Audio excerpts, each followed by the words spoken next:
Ah, Hello. hello. Welcome.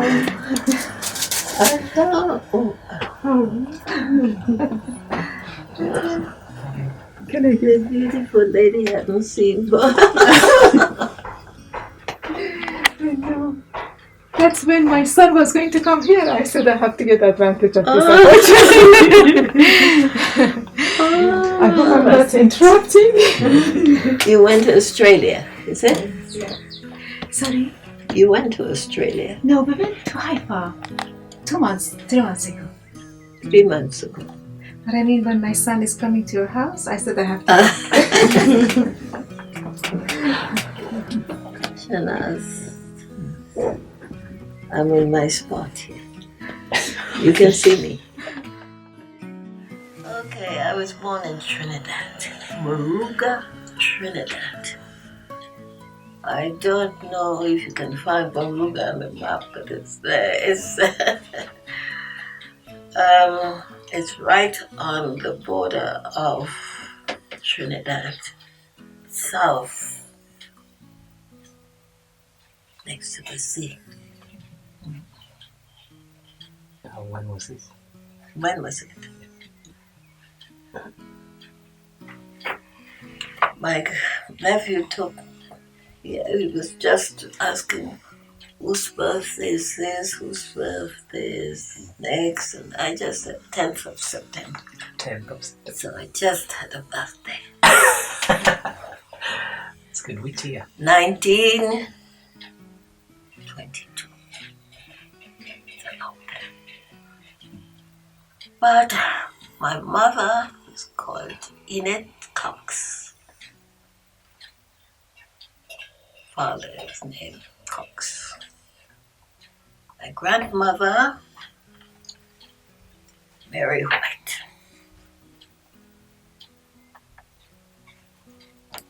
Because you're doing history, so Mary White. And Mary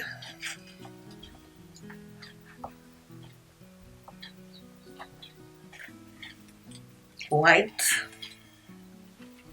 Mary was the granddaughter of us. You know these people. This is my grandmother.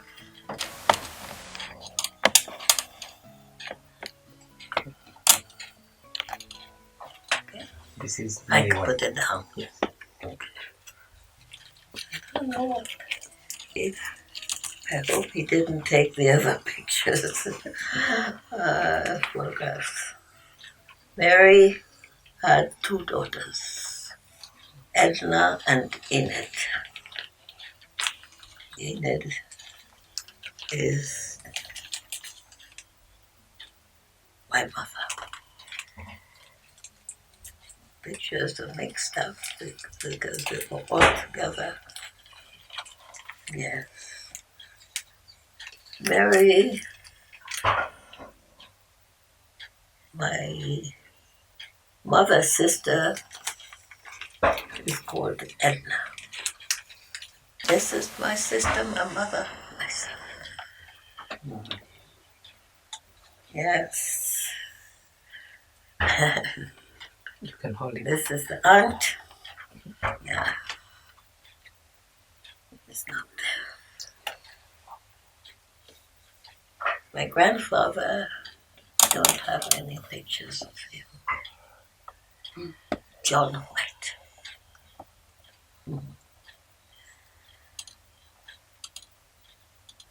Of course, these people spoke about slavery. When slavery was abolished, what they did, what disease was in, and things like that.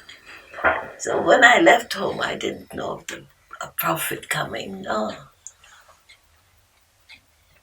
I was so much attached to my parents, my mother and grandmother particularly. So my grandfather, when he saw us coming into the sitting rooms, he would say, Big Fred and Little Fred, because I was always holding on. Yes. So I something told me I want to go to the States because my grandmother's sister was there and get a job and send some beautiful things to my mother. I thought life was that. But I started working early, doing hairdressing. Yeah, getting 2 pennies, things like that. Working my way. My grandmother would take whatever I have, put it in the bank. Yes, that's how I was able to pay my fare to go to the States. Yeah.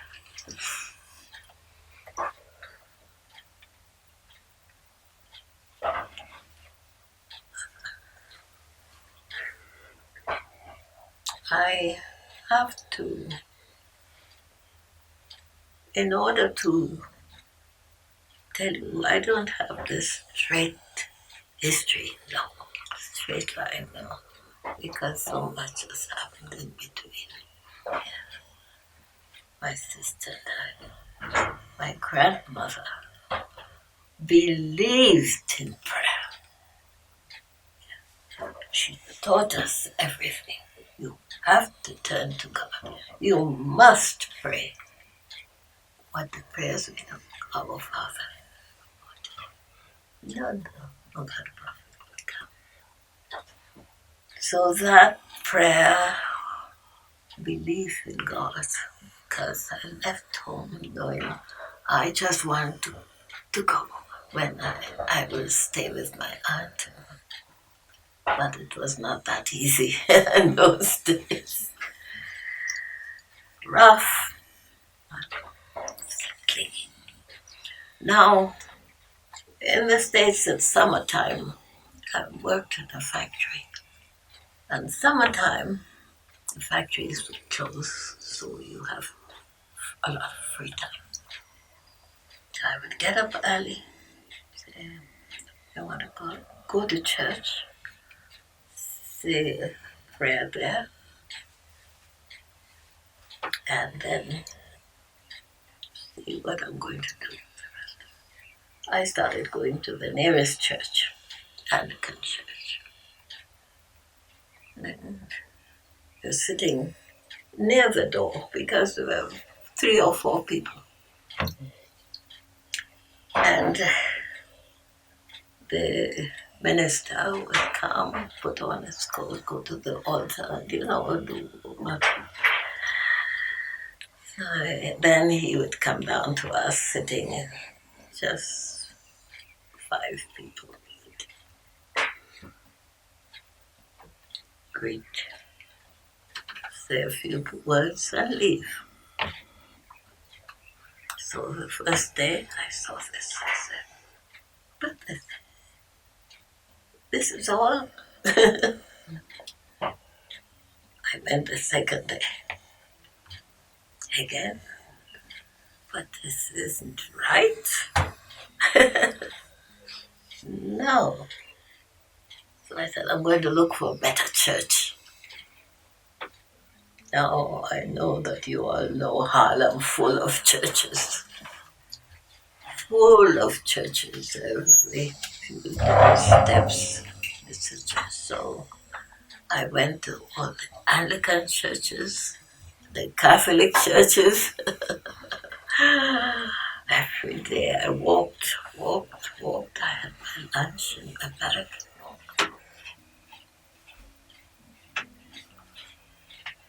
Then in the evening, I went home tired. Nobody's sending me. I just said I want to see and get a better church. And then somebody said to one of the ladies, why don't you let her go to the Persian church? Persian church? I want to see what they do there. So getting there was to a fireside. At the fireside.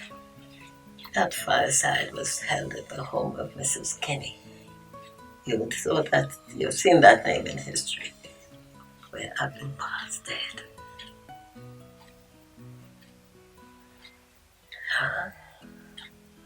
Somebody gave her a talk.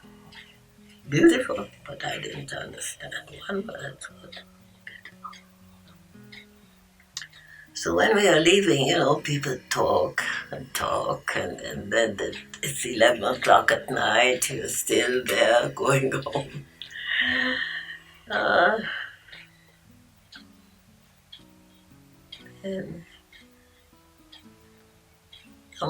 the gentleman who spoke, gave me a small pamphlet. He said, I told him, I'll be going to the next state, New Jersey. He said, will you promise to go and see the Baha'is when you get there? I said, yes. He said, on your word of honor? I said, yes, on my word of honor. So I went to New Jersey.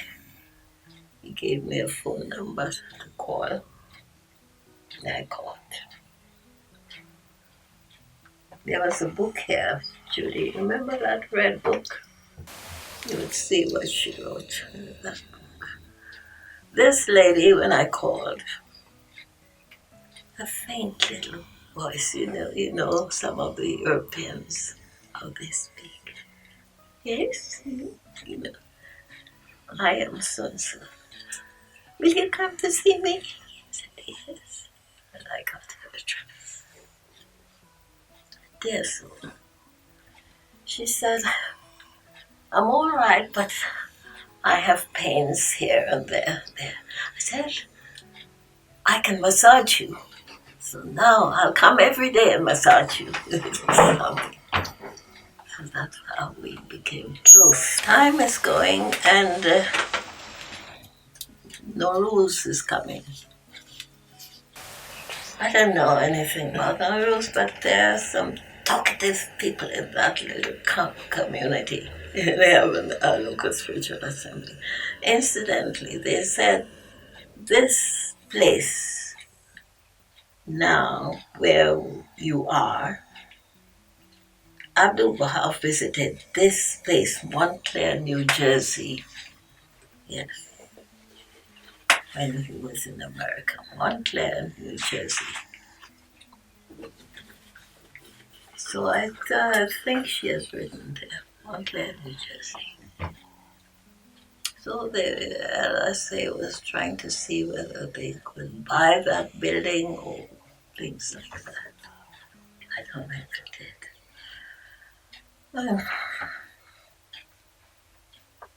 Now, I'm always dreaming from birth. They'd always ask me in the morning, "What you said you had this?" I said, I dreamt this. And it's always a story about my dreams. So, this lady in the community told me, we're going to celebrate our roots such and such a day. Will you come? I said, yes. And see you on the bus going home. In my heart, I'm saying, I said yes, but there's something I heard when I attended that fireside that I didn't like. There was a lady who was in that community before. She left and became, what do you call her? And she said something about Christ that I didn't like. So Miss Mavis is sitting. I'm not going. Saying to myself, I'm not going. This lady asked me, will you come to a Nowruz greeting, fireside or party or whatever? she said, call me up and tell me the day before because I'm preparing food and, niceties. I said, okay, I'll call him. This was worrying me. I don't want to go because that lady said something about Christ that I didn't like. If this is the way they think, not good. So the date came and it's time to call her the day before. So my room was upstairs and the phone is downstairs at the candy shop. So I came down and I called. She said, hello. Yeah, I said, it's Mavis speaking. Oh, I hope you're coming. I said, yes. Imagine. I left the room to say, no, I'm not coming, but now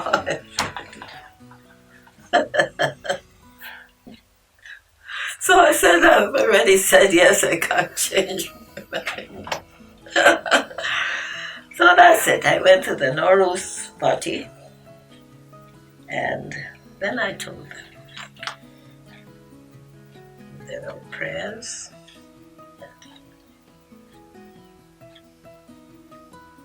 I said I had a dream that made me more confident. I love Christ. I grew up loving Christ. In that dream, I was like a party with a lot of people. And these people smoke. They're smoking. And I was standing with two other ladies. And somebody who meets you outside. So I asked to be excused because somebody wants me outside. So I got to the door now. This is a big building. I got to the door. I reached the door. That's what I did. Somebody is standing over there. Bathed in light. A beauty that I've never seen. All the bulbs of the world, I'm saying to myself, giving this light. This person is bathed in that light. I didn't have to ask who is no, because I'm staggered. Then he said, I waited here for you because I know that you believe that I am one with Christ.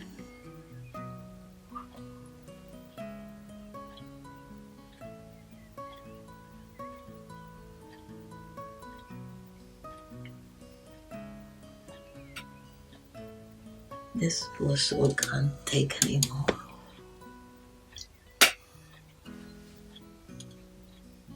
So at the party,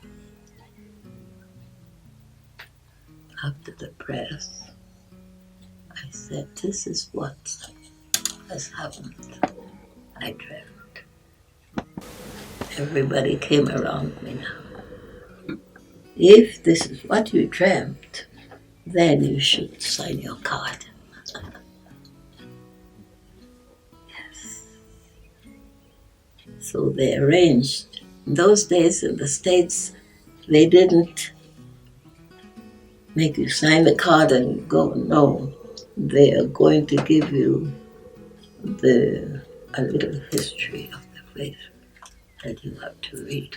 They prepared for 2 weeks. Who is up to the covenant? So that's it. Now I'm in the Baha'i community, attending meetings. When was this?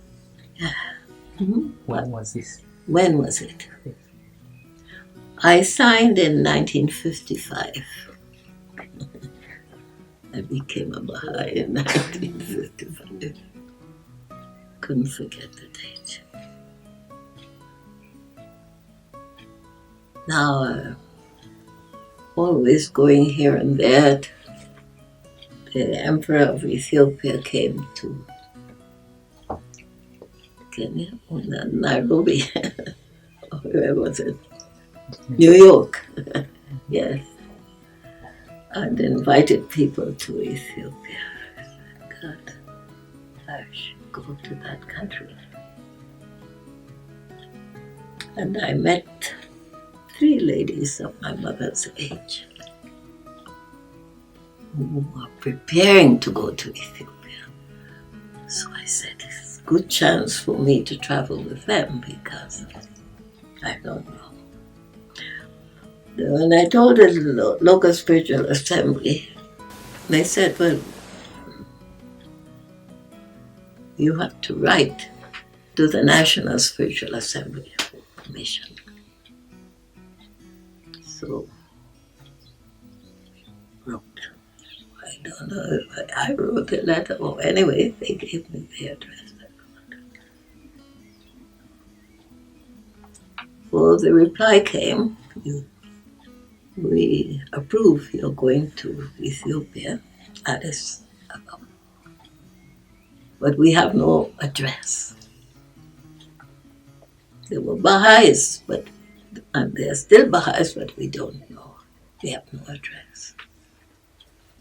But you're free to go. Imagine. All right, I will go.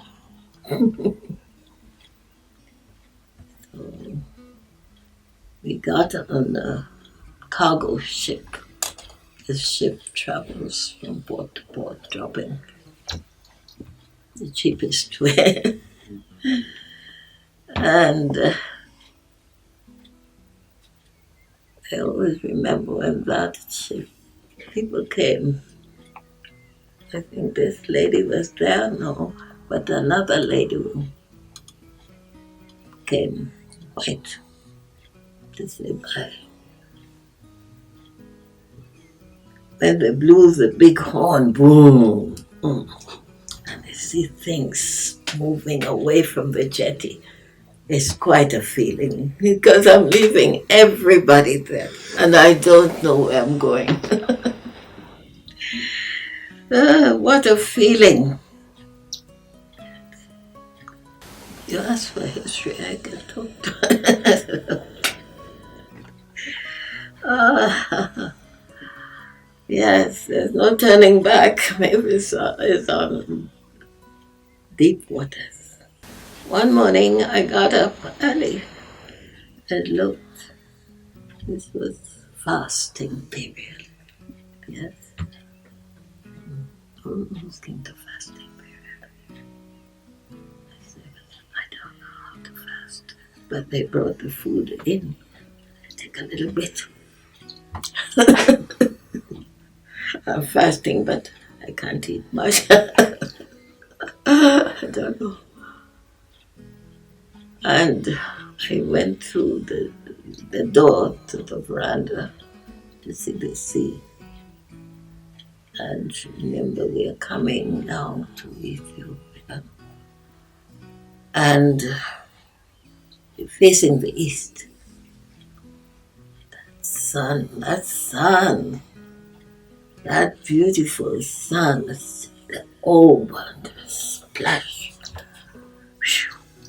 I heard people write about the Mediterranean, but now I didn't peep what I saw. I pulled back. The captain of the boat was sitting out there. So he saw that I didn't say good morning. I just pulled back and went inside. We got. That was the beginning. reached Ethiopia, Port Said, and things I've been seeing in the atlas and reading about. Now, these ladies agreed because they're older than me, so they talked with the workers who want to stop. They know, of course, they knew where we are going to. So they had their luggage taken out while I was sitting at the table eating. So when this young man said, now, getting ready, this fellow will take your suitcase. This is a young man with one hand. The other one was cut off. Muslim. Huh? How can he take that big suitcase down? He's used to it, don't worry. Where the ladies? Oh, they are on the other side. That's all they told me. But you're going this side. Hold on to the rope and walk down. Don't look down.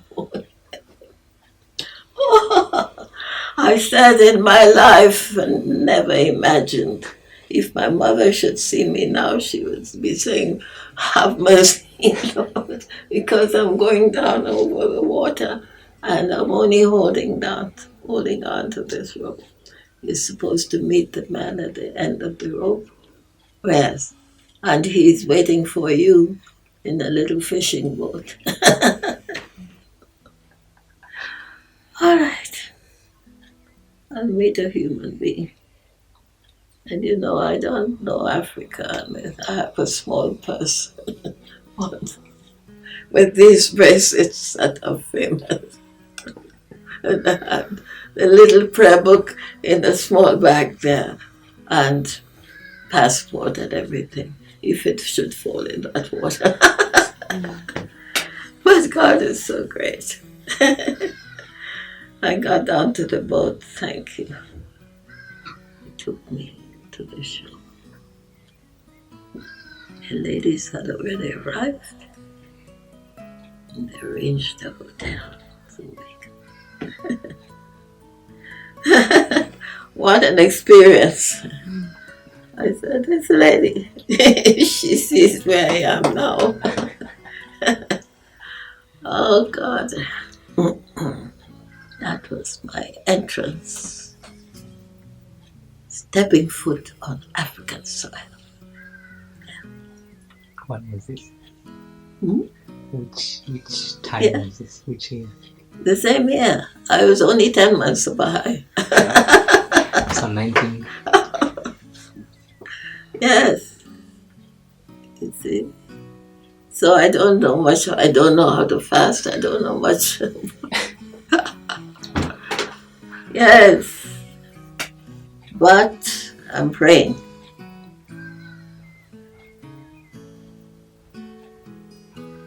Don't know how to find a Baha'i. We got Eritrea now. These Italians, some marvelous road builders. They built a road up the mountain.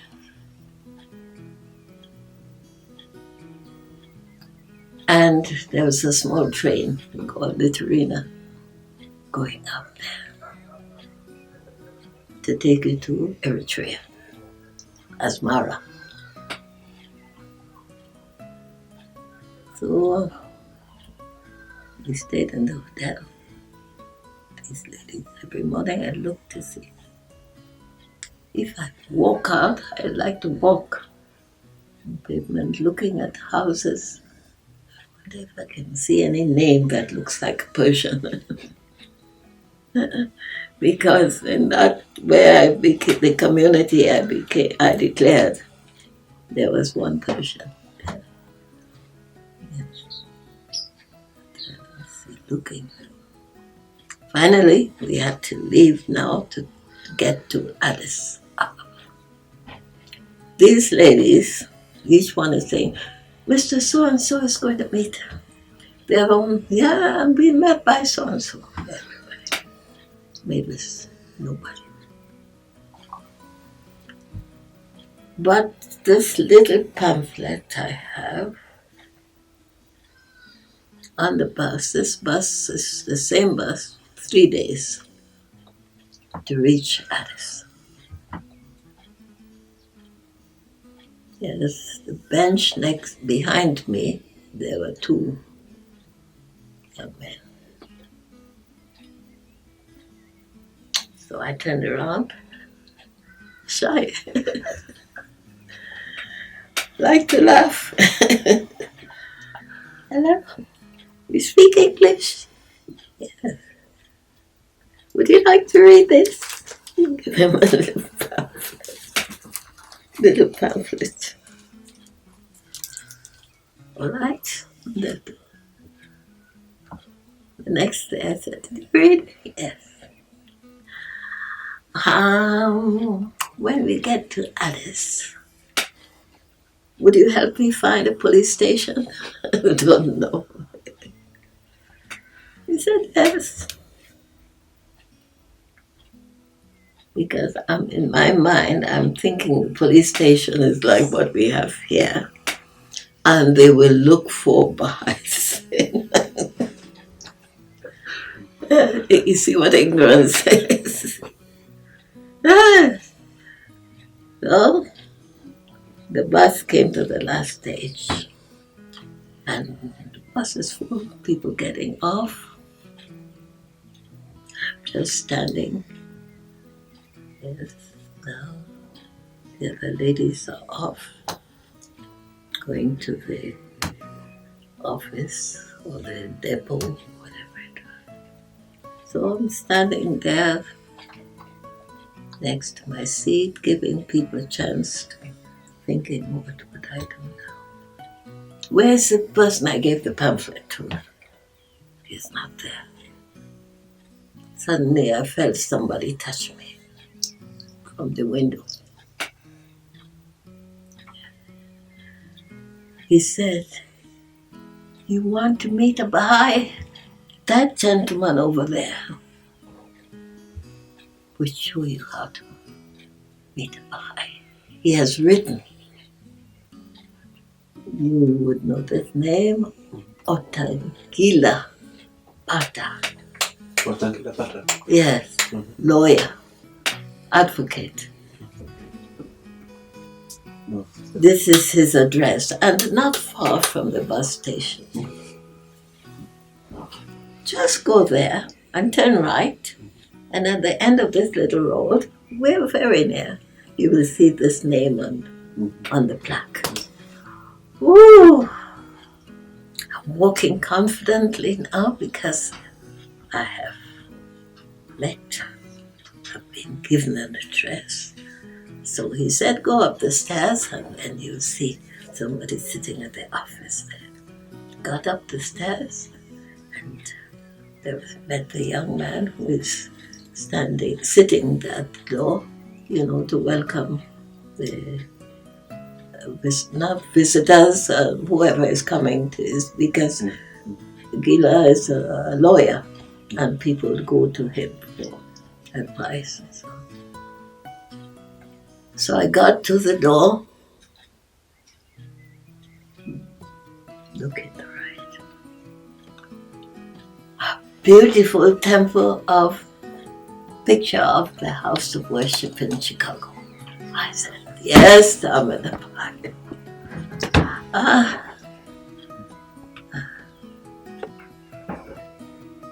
Beautiful. It shows us how we are supposed to identify ourselves. So he went and called. He said, what's your name? I told him. Coming from where? So in a minute, Tatukila came out. Welcome. And have a seat. he called his wife immediately to say, "Hi from the United States is here." So that's my beginning in Africa. That little pamphlet, you see what it did? Nothing. I don't know much. I celebrated my first anniversary in Eritrea. It was in Baha'is there. Eritrea or Addis, we had reached Addis. That was, yeah, that's from Adie. Did you meet? He passed away. He was pioneering in Ethiopia.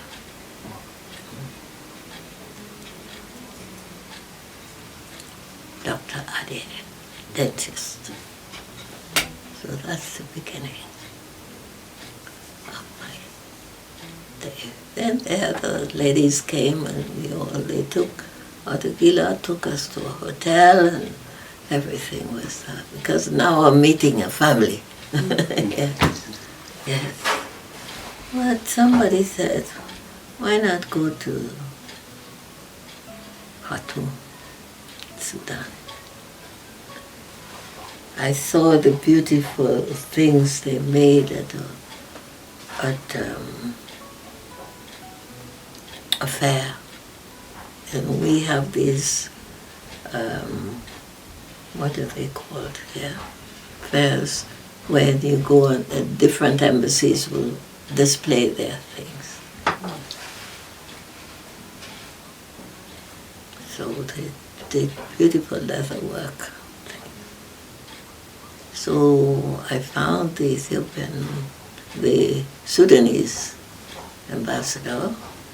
Of course, he said he's happy to hear somebody's visiting their country. Yeah. So he encouraged me to come.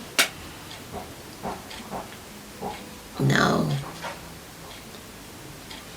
to get there, the guardian was alive.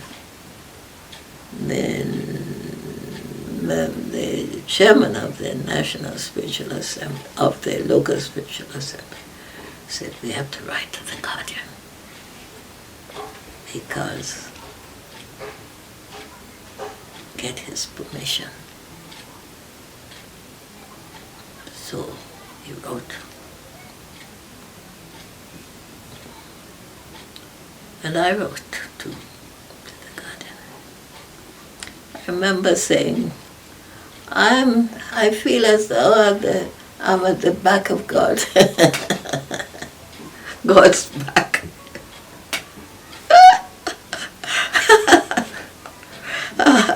So the guardian answered, very loving letter, which we have the copy of. Yeah. But I must be obedient to the friends there because they know the country. They are Baha'is and follow their instructions. So I did a lot of work in Sudan. They brought their friends and so on.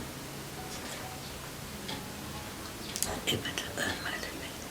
Now, the dedication of the Kampala house of worship, people traveling up and down, so they'd always stop in at Khartoum.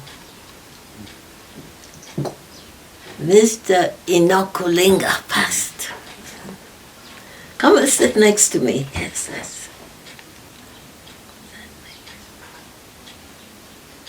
good. And of the cause, Samandari, the one who saw Baha'u'llah, passed in. So we're talking all the time. And then he asked any question. I said, I want to hear about Baha'u'llah. He said, I mean, they're talking all the time about Paula. You still want more. Oh, my Lord. Beautiful. So when news came of the passing of the guardian, I was there in Sudan. Yeah. Now, as I said, Mrs. Banani passed and told me they live in this place, Museveni's place. Kampala. So I said, well, lots of people. Some people even said, maybe Amatul Baha would pass here. Because guardian has passed away and she's supposed to be attending international conferences. Yeah. So I want to go to see this house of worship in Kampala. I came down by boat on the Nile. You've been reading about this herb that sticks onto the boats. Yeah, prevent them from moving. It would come around the boat and delay us on. But people were so kind. People were so kind. I would see these people, white, they come barefooted on this boat. But they didn't pay as much as we did, so they're down with the Africans down there. And you know, people, they come on, they bring their little chico, they make their food and eat. These white boys or men, they're with them, eat whatever. Fantastic. They don't have money, you see, so they're traveling. So we got to the port. And my desire is to contact, because we have to come up by train to Kampala to contact Banani's, Mrs. Banani. Yeah, I told her I came from Khartoum. Yes, oh yes, she knows. Yes, so she arranged that. Mr. Nakchavani. Yes, that family. That's where I met them.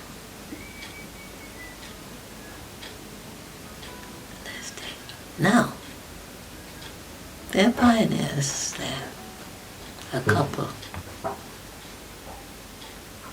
who had been to Central Africa, Rwanda. They had a beautiful book with pictures. Oh! My grandfather came from Watusi tribe. So I must see these people.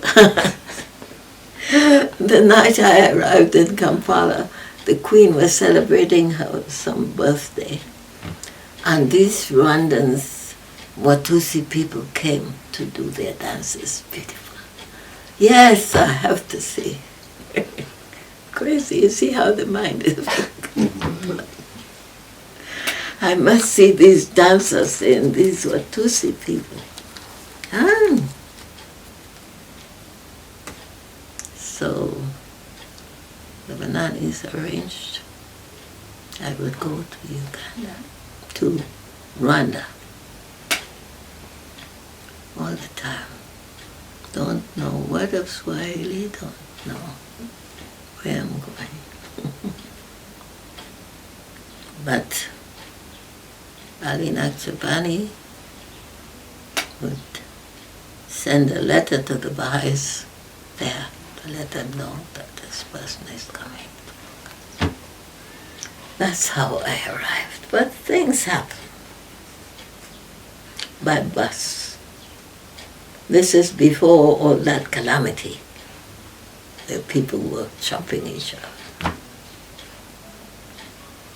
On the way, the bus is going, they're Belgians, they want to show who they are. Shouting at the bus driver, oh, who gave you permission to come here?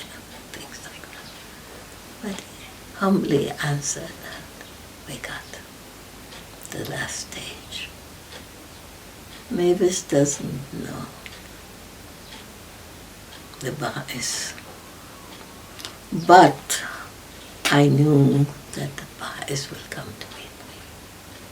So the bus dropped me at the stage there, in the shops, its shopping area, and left. I have my bag, standing, looking, thinking my next move.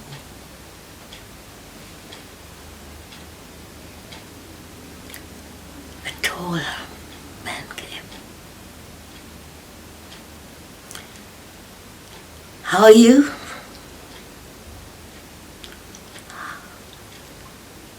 What do you want to do? I can take you to a hotel. I get permission from my boss, who's down there. He's a driver. But I'll take you to the hotel, nearest hotel. I'm not saying no. I'm confused. This man came from nowhere and offered me help.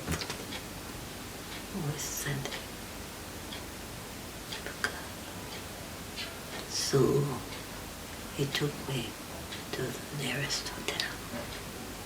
He said, I have to get back to work, but you'll be all right. He arranged at the desk that I should get a bus tomorrow morning to get to Rwanda.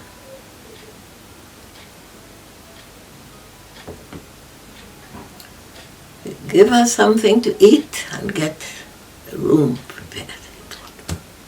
He told me I'll be back here around 8 o'clock night when he finishes work. I believed, I didn't doubt. Straight. So they took me to a room.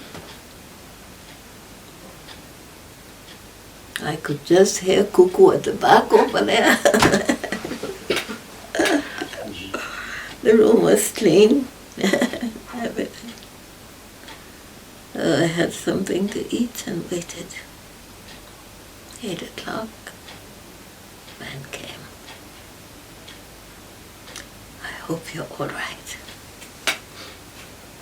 I made arrangements for you to get the bus tomorrow morning to go to Rwanda. Yeah, so that, yes, Rwanda. In their language, you see. Wow. So your parents were Tutsi? Grandfather was from that tribe. Tutsi.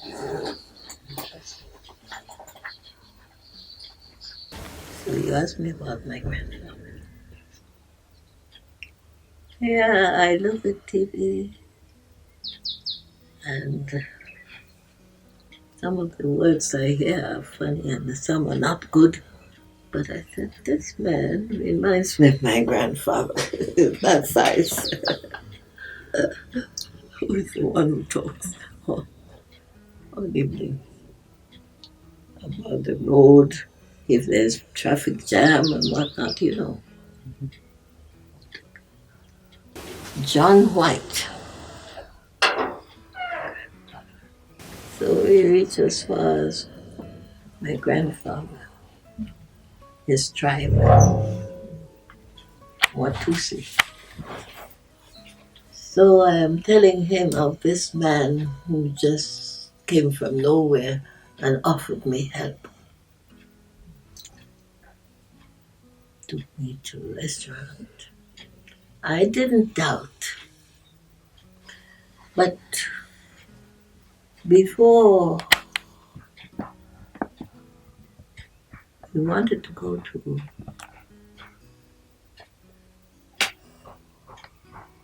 this place, there was prejudice. Prejudice is the worst thing. The bus driver asked me where I want to stop. I told him I'm going to this place. It's 5 o'clock, 6 o'clock, lights are on. He's passing hotels, so he said, let's try here, see if there's room for you. Everywhere, a lot of people, whites, no room. No room at the end. They look, they see the black skin. Yeah. Let's try the next hotel. Went to 3 hotels, all packed, no room. So now the driver said, what shall we do? I said, please, can you take me to a police station? I believe in a police station. Yes, he took me to the police station. So my luggage was there. He said, but we have no bed here. I said, it's all right. This door is open. I can sleep in the corner there. I can sit there all night and sleep. I'll be all right. He took it, put me behind the door. And I had sandwiches, piece of cheese and bread. But the second eyes opened because they're all men. No. So I'm only sitting behind the door. So in the morning, the corporal said, good, you were safe last night? I said, yes, thank you. Now we'll take you in the jeep to the beach where you get the boat to get to Bujumbura, right? Where the Baha'is are. Took me. Somebody in the beach said, but there's no boat leaving here today. So what should you do?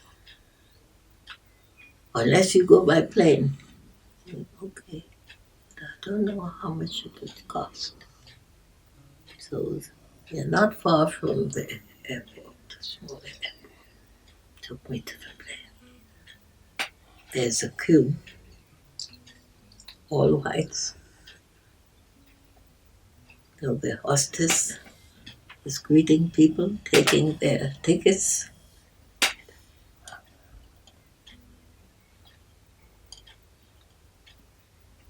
Bon voyage, everybody. Now it's coming to Mavis. Saying to myself, let me see what she's going to say when she sees me. The lips were closed. Nothing. No bon voyage. Nothing. So I smiled. And I thought, what a pity. She's white, air hostess. She greeted everybody with bon voyage. But for me, nothing. Oh, what a pity. This, what do you call it? Hatred? What is it? What is it? Discrimination? Discrimination, yes. Like that. And I'm getting on that plane, so the plane would crash with me, but those people, she hasn't thought. So that's it. Got to place and I met the Baha'is. They come. It's a room, big room with a table. Sat with him. But I can hear footsteps just over there, on the veranda over there. And I look, there's a big man, white, walking up and down, but looking in my room.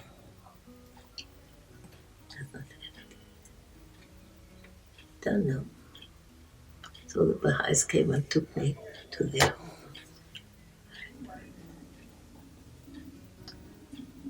The time came, I met the families. When we left, I left to come back to Kampala. Ali said, they sent him a telegram saying the people who came for me are arrested. That's how they, because they thought I must be an American journalist who came to write their story. So Ali took care of it. That's how this prejudice is still there in America.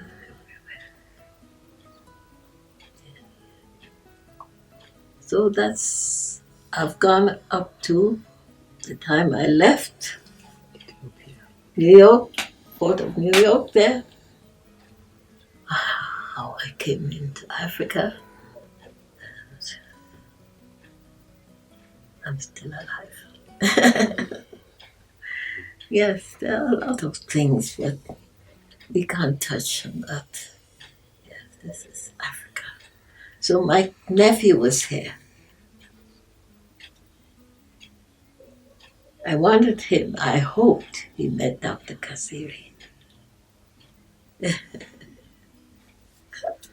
And in my sleep I heard them laughing. I said, it must have been a word Dr. Kasiri said, and it's caused so much laughter. So, Gregory is the name of my nephew. He's been policeman in the court. So he knows all the story about these people in the court. Yes. How did you get to Nairobi? How did I get to Nairobi? From over there, from Rwanda. Rwanda.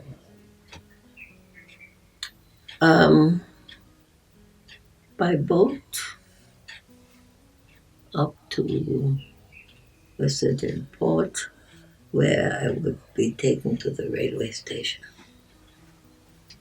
And I got there at that time and I was told, you stay here, the train will come like in the evening. Yes, from morning to evening. A young man on the railway said, I live just over there and I want you to come and meet my wife. I had no doubt because people have been so kind to me all the time. I went and met with the wife and had lunch with them, ugali, kuma. Yeah, I ate. Yes, because people, those days, if we find people like that today,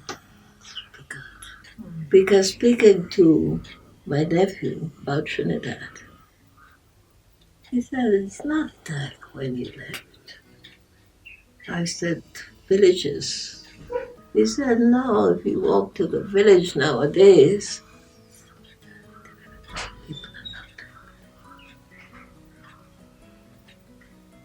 people, I'm used to people greeting people on the street, hello, good morning. Huh? He said, things have changed. We are in a different world completely. So we have to be prepared and be ready for this life. It's a different day completely. Our people are so. Well, this thing about women holding up, attacking a police station, well, I said, that's where we are.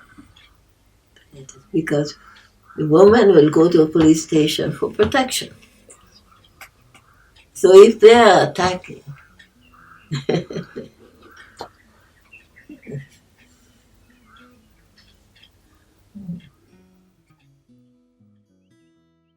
my husband, yes, he was a good soul, but he had problems.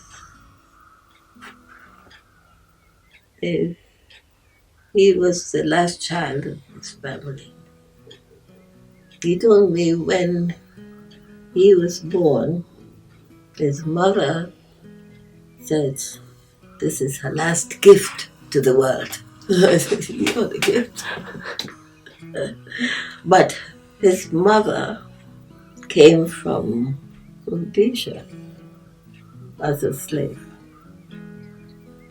So we had that in common. How did you meet? You know, Persians have a skill of of getting people to yes, male and female. So I can remember at that time on the Nairobi assembly, and we were meeting in the town, and Mr. Yazdi came in with a young man. Famous. So that's how we met. Famous as Yazdi. It's a pity I don't have his photograph, but they sent me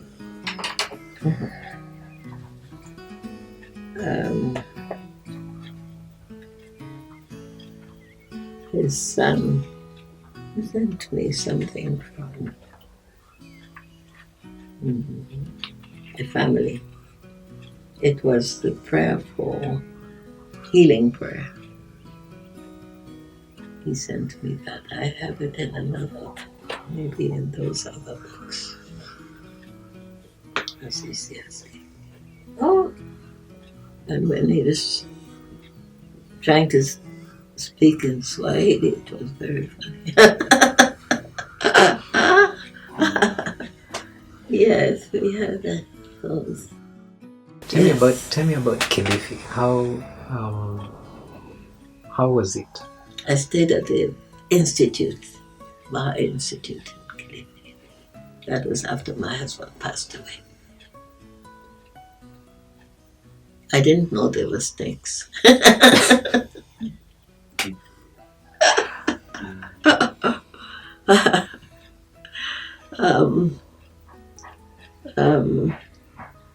Marina, you're the one who brought greetings. All right. Marina came and met me there. So she would sleep in the dormitory because there are beds for when there's big meetings. Out the hall, we had 2 tables and big chairs where people would sit. And I stayed in a small room next to the kitchen. Window. The dormitory had windows and bathroom. But those windows you couldn't open from outside. They're wooden windows. This was a gift from the Yazdi, Mr. Yazdi. From Yazdi? Yes. So it stood there. We were not bitten by any snake. Marina came. She said, I have to see where we slept. Okay. Climbed over the open window from the, the window to the kitchen from the outside and went over the wall and jumped. All right, you have seen. Thank God, no scorpion or anything. Ah, Lord have mercy. God is great. That's where we stayed. And, you know, people in Kilifi, they were good. Because right from the institute, you could hear people passing at night, drunk. So they sang their song, but they didn't affect us. Next to the institute, there was the family life. This is an institution by the government. They had houses for their workers. And so we naturally made friends with the workers. And the guard at night would have a big dog. So he'd tell us, don't worry, I'll come in the hall with the dog when you hear. It's me with the dog at night. Safe. Kind. Yes.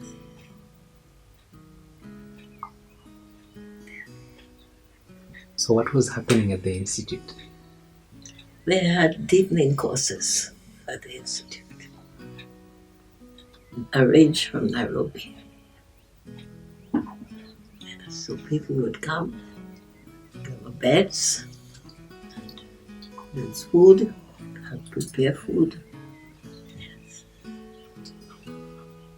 But if they had to go out to villages from there, they would come. You still remember some of the Baha'is of Kilifi that you were there at that time? Who were there at that time? Yes, that you are working together in the community? Yes. Malakuti. From, Malakuti. you know that name. Yes, his wife, Veronica, she was secretary of the National Teaching. Yeah. So she would write. But I enjoyed staying at the Institute because I could get a slasher and I learned to slash the grass to keep it beautiful. Yes, I learned. And I met a family there, a couple, he and his wife. And they started burning the dry shrubs and the trees. We had cashew nut trees. So that couple stayed there until one son was born. Yeah. And then they left for home, Western Kenya. I don't know if they remained faithful. You know that the songbooks we have were written by who? No. Yes. Who wrote the songbooks? Yes. I'm trying to remember his name, but From somewhere. where? From which part of the country? Western Kenya. From Western Kenya? Yes. Shayo?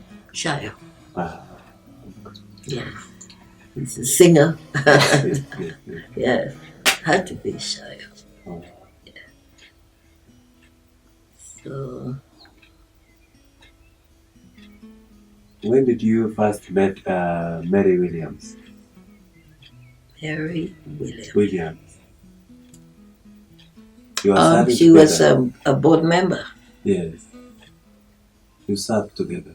Did she become a Baha'i in Kilifi or where? Where she became a Baha'i, maybe in Mombasa. In Mombasa. But yes, we met there. Yes. Yes. She's from Western. I don't know. Yeah. Mary Williams. She got married to a European. Yes. Okay? So, what we're talking about. When Hassan Sabri came, we went to a house in side, but we had to take the ferry to go to her house. Yes, Mombasa. yes, yes. We had to take the ferry to go to her house. You saw Oh, her. okay. Do you have any good memories serving with the Rohanis? Yeah. Amal Rohani, Yeah. Dr. Rohani, Yes, and their children, yes. and actors Rohani. Who? Mr. Atta Rohani. Atta. Did you see him? Oh, that's the son? No, there were two Rohanis that came to Mombasa. There's Amal and the husband. Amal and The children. the husband. Shogi Rohani. Yes, Shoki. Yes. And what's the name? Ruby Ruby and Vida. and Vida. Yes. Yeah. Vida Yes. remained in Haifa Yeah. for a time. She got married. So, but I think she's out now. They are in South Africa now. Yeah. Even Ruby and Vida, they are all there. Yeah. Yeah, because Ruby's children are big now. Yes. I remember when Ruby got married. At that time, I wanted to do some work to find a place to do massage. And they were away. And then I went to, I think it was their house, to the garage. And somebody came and met me there. Said, could you can come to Dr. Rohani's office? Yes. And then I became his secretary and things like that. Up there. But God is, I thank God for his blessings all the time. We have to keep studying, deepening ourselves in the spiritual teachings of the faith. This is what I decided, because we're all Baha'is. We have, this is something, because Baha'u'llah gave us these laws to study, to improve our spiritual life, isn't it? If we improve the spiritual life, the physical life also